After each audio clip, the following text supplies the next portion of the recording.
Hi, I'm Ted.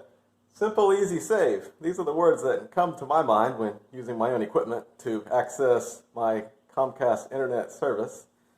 And this modem has a router built in and Wi-Fi built in. And it is model MG7550. And I'll add a link to the Amazon page that has this product listed. And it's very easy to connect. If you want to connect an Ethernet cord, you can. But you can actually do the registration with Comcast using Wi-Fi. Another thing to note is that you don't even need to call Comcast. You can use the Comcast webpage to register the modem and set it up with Comcast.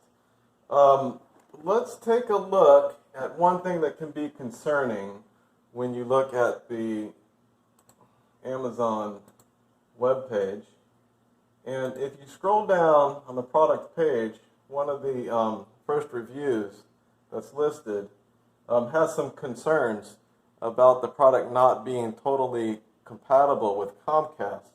So what I did was I sent an email to Motorola and I asked them, what's going on? Is this compatible with Comcast?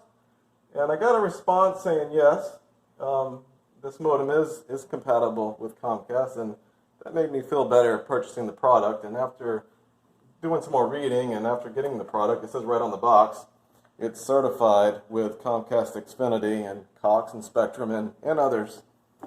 After you get it set up and registered with Comcast, which is very easy, the first things you want to do is go open a browser and head to 192.168.0.1 and log in. The default password, the username is admin and the default password is Motorola. You want to click on advanced. You want to click on status security and go ahead and change the password in there. And if you want to check, it's optional if you don't need to do it. If you want to check that the numbers look as they should, you can click on status connection and scroll down to where you see the bonded channels downstream.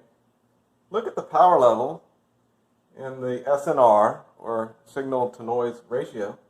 And if you head over to the Motorola website, what Motorola is going to recommend is that for the power level, it's going to have to be at least between -15 and +15. There's some other references that recommend that it's between approximately -7 and +7. And these numbers should also be within 3 decibels of each other. And if you want to look at the signal to noise ratio, and that again is for these also will need to be within about 3 decibels of each other. And if you go over to Motorola, according to them, when you have a higher power level, it needs to be 30 decibels or higher, and with a lower power level, it needs to be 33 decibels or higher. Let's consider if these numbers are not right. One thing you can check are the splitters in your home. If you moved into your home and the previous homeowner added a half dozen splitters in between the point of entry and the modem, that can be a problem. If you look at the splitters and the connections are corroded, that can be a problem. Now, if you have that problem, you can replace the splitters is one thing that can solve the problem.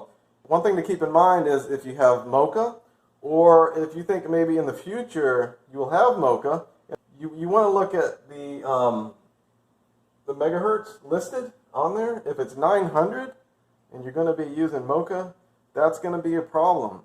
If you have 1000, that's going to be acceptable for Mocha, but it's not going to be the best. If you are replacing some of your older splitters and you think you you might need for Mocha, you need really over 1,000 megahertz. If you don't want to be concerned about getting the correct splitter, one product that I'd recommend is Antronics, and look for the yellow label and look for the Mocha listed right on there, and that's going to be an adequate splitter.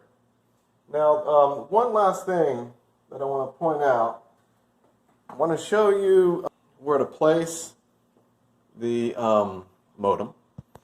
So I'm going to pick up the camera here. You don't want to put it in a cubby hole with a bunch of electronics right beside it. For example, I got some electronics under the TV here and behind the TV. You wouldn't want to put it right next to here in this case. So what I have is a 2-story house. So I actually have mine way up here on top of the entertainment center, and that's going to allow the Wi-Fi signal to be better. 99% of the time when I'm downstairs, I am in the living room here. So the Wi-Fi is good here. And when I'm upstairs, I'm right above this location 99% of the time when I'm upstairs, so I get a good Wi-Fi signal there. So the important thing about placing the modem, you want to place it centrally where you're going to be using the Wi-Fi, and you don't want to put it in a small cubby hole filled with electronics. Alright, that about does it for this video. I really appreciate if you hit subscribe and the thumbs up, and thanks for watching.